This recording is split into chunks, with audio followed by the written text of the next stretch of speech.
I say to students all the time, and I've said it in this show many times before, you can only control two things in life: your own attitude and your own actions. And so you can't control the events that happen to you, as we all know, but we forget in the moment.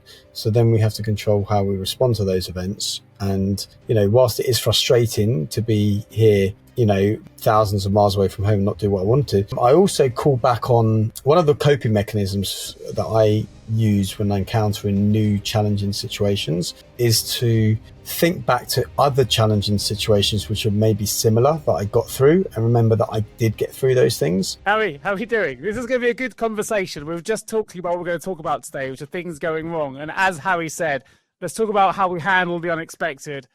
My camera died on me, and it might die on me again.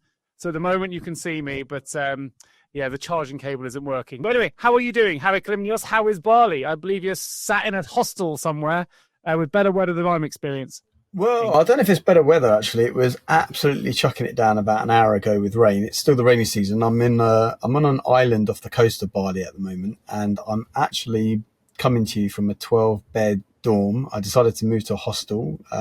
First hostel experience out here. I mean, I did a hostel, I think, in Colombia and Mexico, but it's interesting. And I was just having dinner with a few people. They have like a nice social dinner here. So I was having dinner with a few people, and they'd just come from Australia, and I was talking about, I did it a while back, and I did it like 25 years ago. And they were like, what? And they're like 22 years old. They've just come out of uni. Maybe they're 21, and they're like, I'm like their dad's age or something. It's crazy. They're like, you don't look 47 at all. I'm like, we're wrapping that up. You tell enough, because I'm a vitality expert, and I moisturize and I work out every day and I eat healthy, and I'm basically the modern Brian Johnson. Is that what you said? Well, I didn't get that far, but if I was going to say anything, it's like basically the secret to not aging so rapidly is not having kids. Hard for me to argue against that, unless you're saying or suggesting that I look very old for my age here, Harry, which is how I'm receiving it. But look, you were saying to me just a moment ago that things haven't necessarily gone to plan for you in Bali, and I don't know why that is. I don't know anything about this story or what it is you're going to refer to. So let's see what those things are and how you're overcoming those, and let's give some advice to our listeners. Perhaps, what are your learnings? What can we give to those that are listening if they're struggling to overcome changes, the unexpected, that kind of thing? Tell us what you've been up to. Yeah, actually, before I say that, have you heard that joke? I think where it's like, how do you make God laugh? And it's like, have you not heard this one? How do you make God laugh? Right? Tell her your plans. Tell him your plans, because things just don't ever go to plan. And they rarely go to plan. I shouldn't really use generalizations. I was actually having a chat with a friend of mine on the beach today. She was talking about a movie where the woman was regretting her decisions in life, and she had some opportunity to keep going back and remake those decisions. But every time she remade those decisions, things just got more messy and more screwed up. And it kind of got me thinking, because things aren't going to plan exactly here as I wanted, because about 2 weeks ago, I'm not sure if we spoke by then or not. I think we had. I'd injured my foot, I think, but I thought it was getting better. And then I did some yoga or whatever the other day, and I think I was doing something on it. And anyway, it's flared up so badly that it's really hard to walk. It's really hard to step on it, to the point where I actually spent 2 days ago the whole day just driving around an area of Bali looking for hospitals, and I ended up going and getting an MRI done. And so I'm actually waiting for the results of that MRI to see what damage is done, because it doesn't feel great. And what that's doing is it's really, when you can't walk, it's really hampers my ability to do things, especially like, rainy season, things are wet. I'm riding on scooters to get around, and I'm not able to go and do some of the things I wanted to do. Like, for example, there's some beaches I want to go to, but there's some quite steep walking involved to get down to the beaches. And so I'm not going to do that because it's just not feasible for me right now. And then a few other things. And so it reminded me of when I went to India, like 6 years ago, which is when I tore my meniscus, like 2 days before going to India. And I was thinking, I'm not sure if my body wants me to do these long trips away to far-flung places, because I'm getting injured. And what I took away from it then, and what I'm taking away from it now, is about adaptability and about changing the way that you approach what you're going to do. So actually, I'm going to use the next 2 days, instead of like touring the island, I'm actually going to go and do a free diving course, like you'd like this, right? A certification or whatever, level 1 free diving. They teach you how to hold your breath and dive down to like 20 meters and all of that, nothing, just yourself, which I might not have done had I had the ability to kind of move around a lot. And so life never goes the way you expect it, generally speaking. And, coming on air, you had an issue with your camera, but it was interesting. Do we get frustrated? Do we kind of lose our rag in that point in time, which is fair enough? Or do we think, okay, what can I learn from this? What is this trying to teach me? What do I need to change? And maybe for me, it's about staying put a little bit more. Maybe I need to do a bit more work. I don't know. There's always a solution as well, right? Like I said to you straight away, if my camera doesn't work, don't worry. I'll just line up another one, or I'll do it in audio only. I've been, while you've been over in Bali, I've been reading up on Stoicism and just sort of getting a bit deeper and deeper into that world. And it was Seneca said something along the lines of, we have a problem or things don't work out. Troubles are never made heavier by bemoaning them, which is true, right? The more we can catalyze them, if you like, by constantly reminding ourselves of what's gone wrong. Well, it rarely helps the situation. What helps the situation actually is finding a solution or finding a positive out of the situation. So for you can't travel the island, but instead you're going to come away hopefully with some kind of certification and a lot of fun doing free diving. And that's about pivoting and, where's the opportunity in the plan that hasn't quite gone in the way you wanted it to. And, I think I've talked about it on this show before. Big fan of the idea of the infinite game rather than the finite game. The idea that we never know in the moment if what's happening to us is good or bad. I know nothing means anything but the meaning we give it, right? We talked about that a lot. But also, I work in the world of recruitment, and there's a lot of people I deal with on a daily basis that find they have to go through things like redundancy, or they're dealing with a bad manager, or whatever. Now, a bad manager will build qualities in yourself that may be things like resilience that you might need later in life. We don't know in this moment in time. A redundancy may feel bad in the moment, but actually could be the path that you needed to set you on a better trajectory into a job that actually you never knew or never would have become possible had you not been made redundant in that moment. I think sometimes we live, it's a little bit of a contradiction in terms of some of the things that we talk about on this show, which is live in the moment, right? We want to live in the moment, we want to be mindful, we want to be present. But whilst we live in the moment, that doesn't mean we have all the answers in that moment either. Like just because something bad or something we perceive as bad has happened to us, it's neither bad nor good. It's just the meaning that we give it in that moment. And we just need to see how it plays out. And then it's with hindsight, we can look back and reflect and actually see what our learning journey is. And for you, it could be that this is a new journey for you into the world of free diving. Funnily enough, who knows? Yeah. So for me, the last couple of weeks, I can't seem to get fit. And we've talked a lot about in this podcast, how much exercise I do, Ironman events, things like that. In the last few weeks, I've pulled my calf. I got back from my calf and pulled my hamstring. Again, playing paddle. I think it's how that sport has become so dangerous, I don't know. I've started coaching the under-11s at Exmouth Town and become a coach on the coaching staff. And then first session, for football at Exmouth Town 11s football, which Leo plays for. First session, tweaked my Achilles. I said to the guys there about what I do. Any of that short, sharp movements, I'm just constantly getting injured. I haven't run or done anything for ages now. And it was constantly putting me back. But I said to my wife, and what can I do to overcome what is a real frustration for me? I can't exercise as a big part of my mental health. Actually, I'll do things I don't have time to do, which is do a little bit more reading, get a little bit deeper into things I want to read more, like Stoicism, find a little bit more about Epictetus and Seneca and those kind of philosophers that I find interesting, and do the things I haven't had time for. And I'm really enjoying the learning. I'm missing the exercise for sure, but I'm enjoying the learning journey. I can't remember if I recommended this book to you before on Stoicism or not, but one book that was gifted to me that I really enjoyed on Stoicism was, I think it's called A Guide to the Good Life. A Guide to the Good Life. It's a kind of a modern book, like the last sort of 20 years or so, maybe 10 years.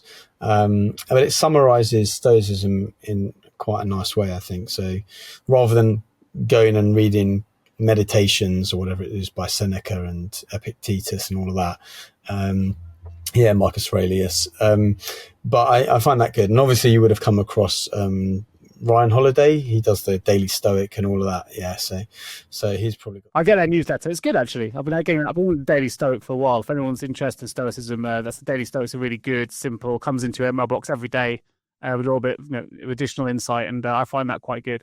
It's interesting because I think I first came across thinking about Stoicism when I was doing my Gold Duke of Edinburgh award many years ago when I was at school, because I remember one of the assessors was writing in our books about how we were so stoic during our tumultuous hiking through Wales and all of that. And I remember thinking, oh, stoic, and stoic, it tended to mean, you could stand and be there and things will rush off you like water off a duck's back. And then I kind of got a bit more into Stoicism. And I would say that's probably a philosophy that I kind of most resonate with. I know that. I know that to be true. I'll give you some credit in a minute. But the first guy that got me into a book on my bookshelf here was, I didn't know I was going to say it, but Ross Edgley. I'll see it on audio. Or videos. He's done various books, but he's the latest one on my bookshelf is Blueprint.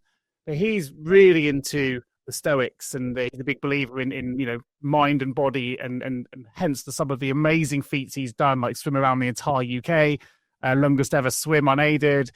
His feats are remarkable if you want to get into what he's done and sort of challenging the body. But then also, to give you some credit, Harry, you first said to me many years ago on one of the cycle tours when we had a little conversation that's always stuck with me, so I'll give you the credit, but I've used it many times since. I think we talked about it on the show, which an aspect of Stoic philosophy is cope with what you can, control what you can't, and concentrate on what's important, the 3 C's. And you first said that to me. So cope with what you can't and concentrate on what's important. That's always stuck with me, so I'll give you that credit. I know you weren't the original Stoic and you got it from somewhere else, but it was you that first said those lines to me, and they've always stuck with me ever since. So that you and Ross Edgley helped me on my journey into Stoic philosophy, and I really enjoy it. He's good, actually. I think he was on what's his name, Chris Hemsworth's Limitless series on Disney Plus, wasn't he? He was training him for the swim. We've both read the book Man's Search for Meaning. There's a lot of Stoicism in that book as well, I think, that can be found. He's very much big into when we can't change a situation. So bringing it back to what you were saying earlier, when we're faced with something that we're not expecting, he would say that we are challenged to change ourselves, and that's absolutely true, right? And I would say that's kind of part of the Stoic way of thinking. Well, it's the only thing, like I say to students all the time, and I've said it in this show many times before, you can only control 2 things in life: your own attitude and your own actions. And so you can't control the events that happen to you, as we all know, but we forget in the moment. So then we have to control how we respond to those events. And whilst it is frustrating to be here thousands of miles away from home and not do what I want to, I also call back on one of the coping mechanisms that I use when encountering new challenging situations is to think back to other challenging situations which are maybe similar that I got through, and remember that I did get through those things. And so the one thing that I'm remembering now is when I went to Thailand in 1999, Koh Phi Phi, I went snorkeling. And I took these snorkel things, and within about 10 minutes of me snorkeling, I was in this area with lots of sea urchins. I'm not sure if you're familiar with sea urchins. I am familiar with sea urchins, yeah. Yeah, and they are dangerous. And I stepped on one, and they have these little spikes that kind of go in and you can't pull them out. And they were on my foot, on my toes, and I could not walk. And I got to the point where I was thinking, do I just go home? And I was only 3 months into my journey, 2 months into my journey. And in the end, I decided just to deal with it, and eventually they kind of get broken up in the skin and stuff. But it was so painful, I couldn't walk for weeks, or put my toes down for weeks. And it's very similar to this point where I'm having to walk on my heel and stuff. And it's it's easy to say, it'd be good to just be home and have comfort and put my feet up, because here you have to be on your feet quite a lot. You're traveling, I've got this heavy bag and all that. But I'm you know what? I got through it then. I'll get through this now. I got through going to India with a torn meniscus, on crutches. And so I think that's a good thing for listeners to take away is, you're having a challenging situation, but when were there other challenges, situations that you did get through where things didn't go your way and you got through it anyway, and maybe a better outcome happened? Because that for me is always really important, is kind of using a reference That's why point that from the past. reflection element is so important, though. We reflect on where we've come and what got us here and where we are. But also, if you talk a lot about, or we both talk a lot about being grateful or gratitude diaries and thankfulness. It's okay. You've got a torn meniscus, but you're in Thailand, wherever you are, the sun is shining. You've got beautiful beaches. Like sometimes we can focus too much, look inward too much, on ourselves and go, you know what, it's all about me, and you forget that we're just one small part of a much bigger universe. And actually look around us, like people would love to be in my shoes, even with a torn meniscus, right? And be on a sunny beach, especially those that have the opportunity to take those kind of trips. So I had that conversation this afternoon with my friend, because she was saying, because we wanted to go in the water early because here it rains. It's still rainy season, although not so bad on this island. And I was in there and I was saying to her, yeah, I'm amazingly grateful for this moment right now. Like 30-degree water, the sun was shining. I could be, because it was a bit tricky for me to get in and out of the water because of the foot, but I was like, I could be in the UK right now where it's like 3 degrees or whatever it is when I'm checking my phone. It's horrible here at the moment. Honestly, it's been pouring down all morning. It is nasty, and I'm in Devon, and it is the worst it's been for a few days. I know you're in a hostel, right? So I can be thankful for probably a slightly more comfortable bed and then certain comfortable surroundings, perhaps. But I can't give you the weather to be too jealous of over here for the moment. Exactly. I'm not bringing it back to Stoicism. This wasn't necessarily where we were going to go today. We're going to talk about how we overcome difficulty or challenge or the unexpected. But the show is called Mindful Past. We talk a lot about wellness and well-being and consciousness and thought and mind and the body and all these things. So, and I came across this a while ago, but I hadn't really visited it with any real reason, really. It was kind of, there's lots of words in Greek philosophy, and it's easy to kind of get confused with all the different ones that are there. But it took me back to, you might pronounce it better than me, but Eudaimonia, which you're already familiar with, the state of equanimity, happiness, and personal flourishing. It's kind of an extension, or I would say that's the original, what we call now as well-being or wellness. And Eudaimonia, which for them, and you're like this, it's kind of the living according to nature.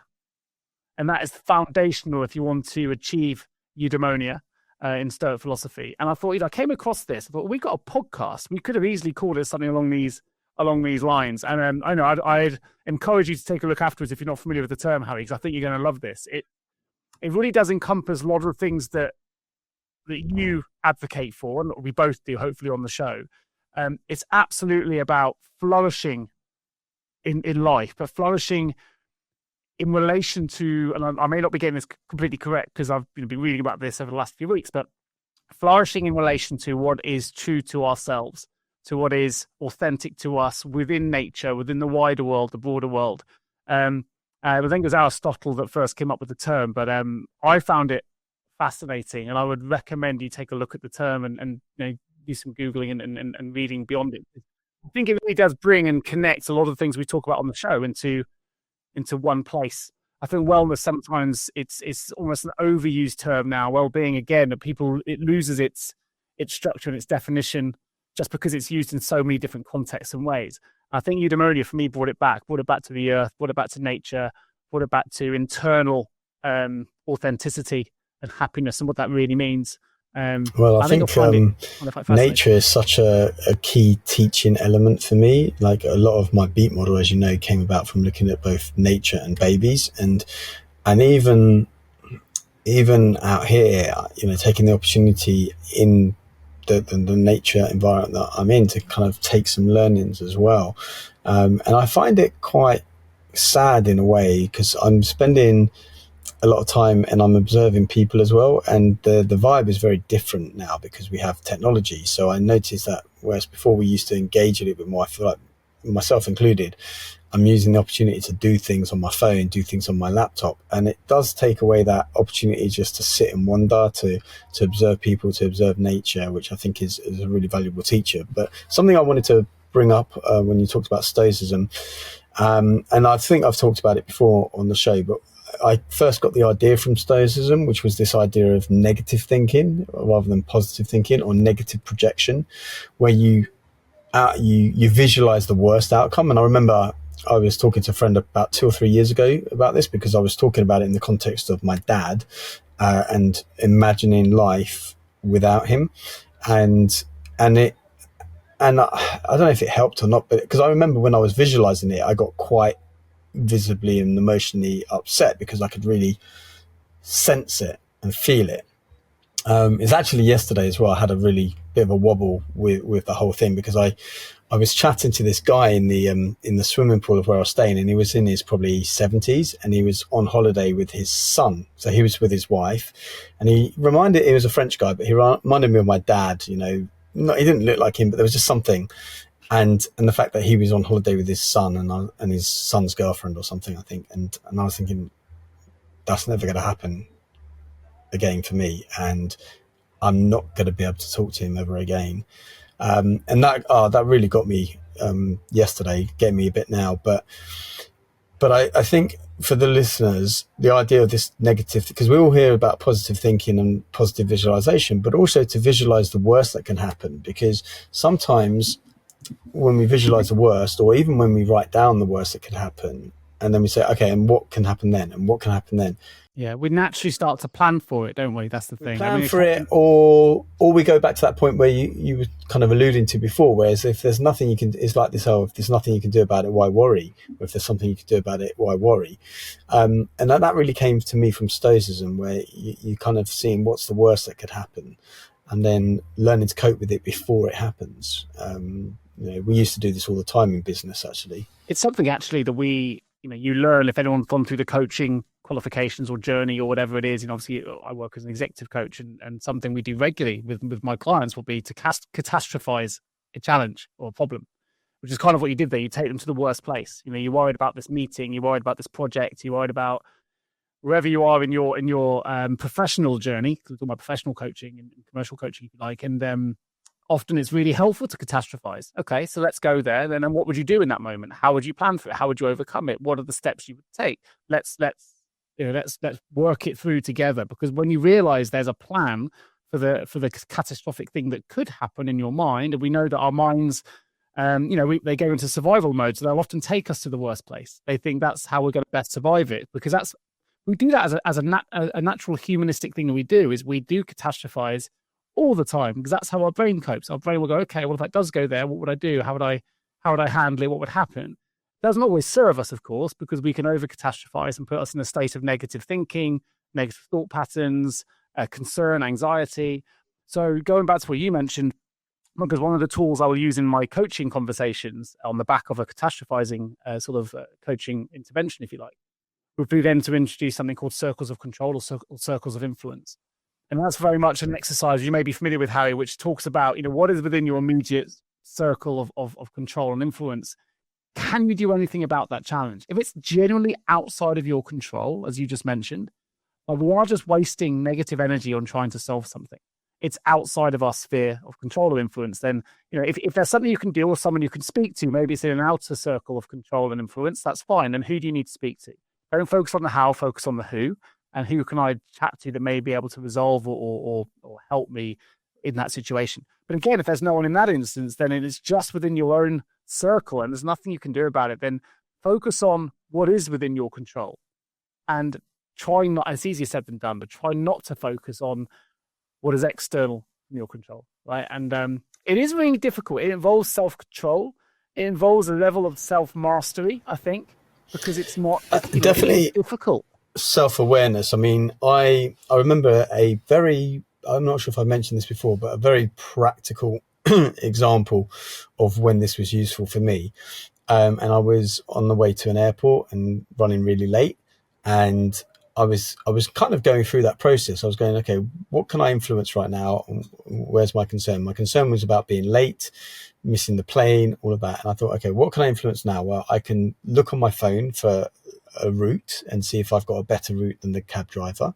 I can see if there's any tube stations on the way, so I can be dropped off at a tube station, get a tube part of the way and get another taxi at the other end. I can phone the place I'm going to and say that I may be late. I can organize to try and get another flight. So once I've done all of that, all the things I had influence over, my stress went away, because I was like, I've done all I can do in this situation. Again, this is things not going to plan, because things never go to plan, or not never, but they often don't go to plan.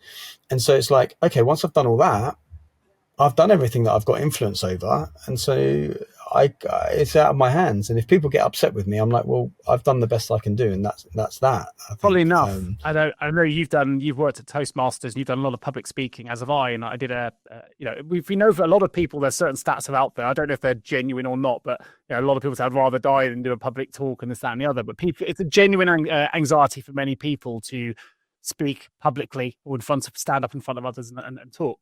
And obviously, I've done a couple of keynotes. I did one last year, and using the same theory, if you like, or philosophy about controlling what you can and coping with what you can't and concentrating what's important.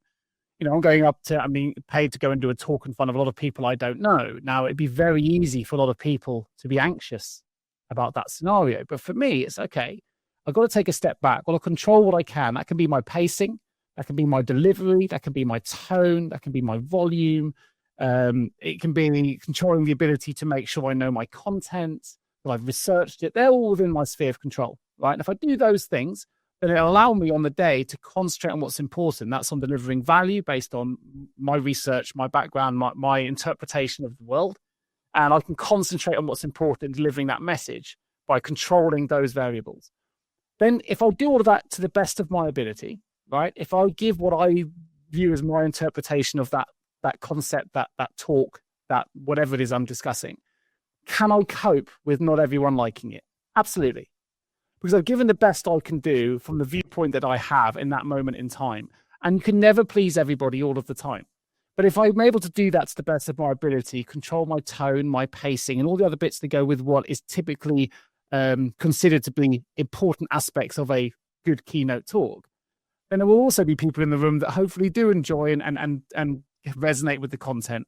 But I can't control all of those things. So I just need to concentrate on what's important and cope with what I can't. And I think if people have that mindset when they go into things that scare them, and I highlight this example because I think public speaking is a very common thing that people are afraid of doing, it does help alleviate a lot of the fears that I think people have going into that space. Will they like my talk? Will they like what I have to say? What happens if they don't agree with me? None of it really matters. Ultimately, as long as you've done it with conviction, you've done it with research, you've done what you think is best, and you've controlled the things within your circle of control. But even if you don't, let's say I do speak too fast, let's say I'm not loud enough. Okay, that's a learning for me. That's something I need to take away, cope with it, concentrate on that being the next most important thing I do in my next talk to make sure that I'm able to overcome those challenges next time around. It's not the end of the world. Humans are, by definition, imperfect, right? And that's part of what makes us human and part of what makes us exciting and different. And I think we need to celebrate part that of what makes us perfect as well is the imperfection. They're nice. But I mean, you say this, and it's all.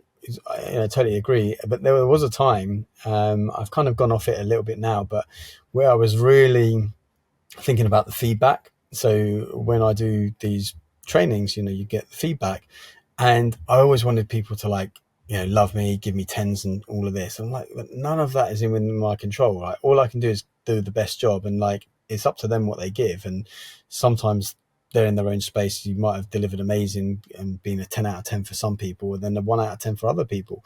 And so I've started to kind of release that as an expectation, because it's unrealistic, because I don't have the control on that myself of what they're going to think or whatever. And you're never going to, if you try and please everyone, you'll end up pleasing no one, as they say. The best thing to do, and one of the things we always say when I do my public speaking training, is be yourself, be authentic, right? You don't know who they want you to be anyway.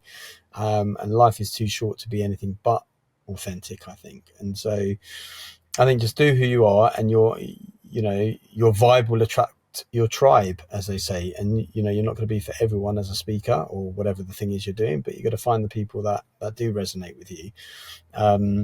It's a good example. You've done some stand-up comedy, haven't you? And I did a stand-up comedy module years ago in my theatre degree. And by the way, a full disclosure, I have never considered myself funny, and I wouldn't put myself in a situation by choice. It was part of my course. You did it by choice, which is slightly different. You actually went through a course of your own volition and learned stand-up comedy. But I would consider that a very scary thing, to stand up in front of people and I'll make them laugh, right? But what I do know from watching wedding talks and best man speeches and stand-up comedy myself, it's when people become inauthentic and try too hard, the comedy just doesn't work. And actually, if you use a best man speech as an example, or father bride speech or whatever, when people are authentic and they bring to a talk personal stories and warmth and love and failure and whatever it is, but it's authentic, that's actually when you get the best engagement and the biggest laughs as well. Whereas if you try and fake a story or try and tell someone else's story and cover it off as your own or whatever, you lose the audience. People can smell out inauthenticity. I mean, interestingly enough, that first, so this was I did a 9-week comedy course. You do the showcase after 8 weeks, and then you reflect on the 9th week. But the first 3 or 4 weeks is very personal development-y. It was all about writing down like your demons and writing down what you thought people didn't like about you or did like about you. So it was a lot of work that those first 3 or 4 weeks before we even got to writing, making jokes, because you're talking about your personality, and if something is really obvious when you come up on stage as well, then you kind of highlight it. You don't shy away from it. So that's how we did it. We did it with stories, and everything obviously that we say is true, but it's all about getting under the surface, and I found it actually to be kind of almost more personal development than comedy a lot of the time in the beginning. So you're absolutely right. You've got to be your authentic self, and you've got to say what's true for you. And then people will like it, they don't like it, whatever. But yeah, That's I do recommend it in the course. Parenting Hell podcast is so popular, right? Because they're stories about kids, and kids say the funniest things, and they're always true and authentic and real. And as parents, it's often horrifying when you first hear them say something to someone. That's happened to me on a couple of occasions with my kids when they were younger. And you're in a supermarket, and they'll make a comment about someone, not realizing it's not the right PC thing to say. Yeah. You're dying in the moment, going, please, no, I'm so sorry. I'm really apologetic about, commenting on the way they look or their buying choices because something's unhealthy, like cigarettes or processed food or whatever. And my son will come out and say something completely inappropriate because it's socially not the right thing to do. You're dying in the moment, but to retell the stories is often hilarious because people can resonate and appreciate that it happens all the time. My mum says this phrase, which I think you'll like. I'll say it in Greek. Hopefully I don't butcher the accent too much, but it says, "Abotrelos or abotrelous ke pedia mathis την αλήθεια." And basically what that says is, from crazy people and children, you learn the truth. Or they speak the truth. So crazy people and children, and I always, so when you were saying that story, I was like, yeah, because they just say it.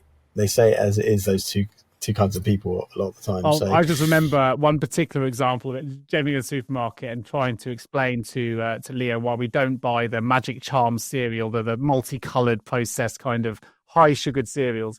And even though he really likes it, and why we try and have a healthier style of breakfast. Years ago now, because he's 11, he just turned 11 in January. But and being in a supermarket and watching others, a particular guy or family pick up this cereal off a thing and they can have it. Is that why they're unhealthy, Dad? And looking at their opinion, I could have died. He said it right to them. I'm there going, oh, is that right? And I was like, oh, I'm really sorry. This is so awkward. God. Everyone has their own choices. And you cringe in the moment, but you look back and you have a bit of a giggle about it all because kids say the funniest things, which is the old cliche. They do. Every cliche is true and is there for a reason. Yeah, exactly. And, and it might well be the reason they're unhealthy. Who knows, right? Yeah. It's funny, I guess, with kids. You have to kind of watch what you tell them. So you going back to why we started this show, we're talking about you overcoming something you weren't expecting, especially travel the island, took 6 weeks out there, you've damaged your foot, you're going free diving. So when does that kick off? What are you in Bali? Have you moved around? What have you done so far? Yeah, so I spent about 2.5 weeks in a place called Ubud, which is kind of more the spiritual center place, in different locations, but I was mainly going to like yoga, this thing called kirtan, which is like a singing where you sing mantras. I went to some sound healing stuff. I went to a few breathwork sessions, actually some pretty cool breathwork, what they call 9D breathwork where you have you're breathing, but you're listening to binaural beats with hypnotic suggestions in and all sorts of stuff. So all of that was really cool. Great food places there. And a few people I know. So I was hanging out with a few people I know. And then I moved How from do you know there. them? You're in Bali. Are they just from Mind Valley, or you've met them out there? Or Yeah, a couple of people I know from Mind Valley. There was a guy that actually I'd done some talks for. He had a meetup group, and he still has a meetup group, actually. He operates things out in Bali now, but I used to do some talks for him in London, and he just was at the yoga center once, and he was like, "Hey, Harry." And so we got connected and we started chatting. And actually I took a bunch of his recommendations for like tours and bike tours, and we went ATV riding. Some of my sister's friends live out there. So there's a few people from different places. And then I went to a place called Canggu, which is actually where Darren, who does the editing for us, that, you connected us, he lives there. But he messaged me yesterday morning as I was leaving saying, "Oh, I'm actually in Canggu." I was like, "Well, I'm leaving today." So I spent 4 days there, but not doing too much because I was a bit injured. But I went to this amazing sound healing dome place, and also visited this you might quite like it. It might be quite a place to visit, but it's a concept city that they built on a bunch of land, and it's based on the idea of community and artistic expression, and really based on Burning Man ethos. And so they're building a whole city. They've spent like 400-500 million on this city, and it's got all sorts of things. And you can buy accommodation there, and like houses and stuff like that. So I visited that. So I did a bunch of things, and then I literally moved here yesterday. It felt a bit weird because it's not properly populated, and I felt like it would be a bit isolated. I think if it was a little bit closer to like a main. It was about half an hour from Canggu.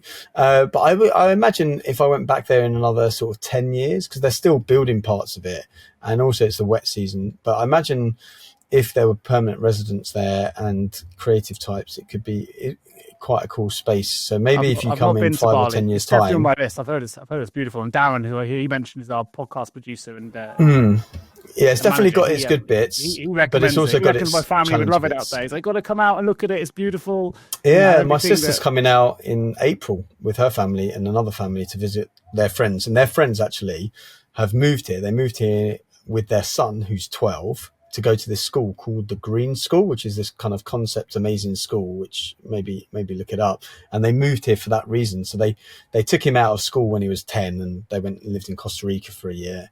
And they've actually got 6 kids, I think, between them, because they're kind of second marriages. But the husband has got 3 daughters from 18 to 25 from the first marriage, and she's got 2 daughters who are 22-year-old twins. But they're all kind of doing their own thing now. And then they've got a combined son who's 12. And yeah, he's actually, he was on the back of my ATV at one point when we were going down this mud track. You would have absolutely loved it, because you just go, I'll send you a photo, but there was like so much craziness. So he was on the back of mine at one point. Yeah, so yeah, you could come out and visit. But I think that's all I've done so far. Then I'm going to visit a couple of other places, and I'm going to probably spend the last few weeks in a place called Uluwatu, which is kind of like a surfer place, but nomad place, and nice. hopefully we're looking at doing a surfing school holiday next year, maybe in Portugal with the family. That'd be quite fun. Cold water though in Portugal. Get everyone outdoors, get everyone out doing something. Yeah, you got wetsuits. Get everyone, do a bit of an activity holiday. Or Morocco, they do surf and yoga in Morocco. That's just a bit further down. Looking Morocco as a secondary option. I think you and I should go away at some point. I know we keep trying to get me to Mind Valley, but I know. I was looking at the pictures of that today, and I was thinking, it would have been so. It looked amazing, and we should have done that actually, because that's only you could go for 4 or 5 days, like a long weekend. So maybe the next one, but it did look really good. I know you've got places to be and things to do in Bali. You've got great Wi-Fi this time compared to last time. It's much better. So hopefully the audience well, this place actually is owned by 3 Australian guys. They built it about 2 years ago, so it's quite a new hostel. So, but we're in the middle of nowhere, so the fact that we've got good Wi-Fi is great. So it's good. It's good to see you, buddy. It's good. Well, listen, let's connect again in a couple of weeks. I'll be interested to see how your free diving goes. Let's chat about that next time we connect. Yeah, we'll do. All right, man. Have a good one.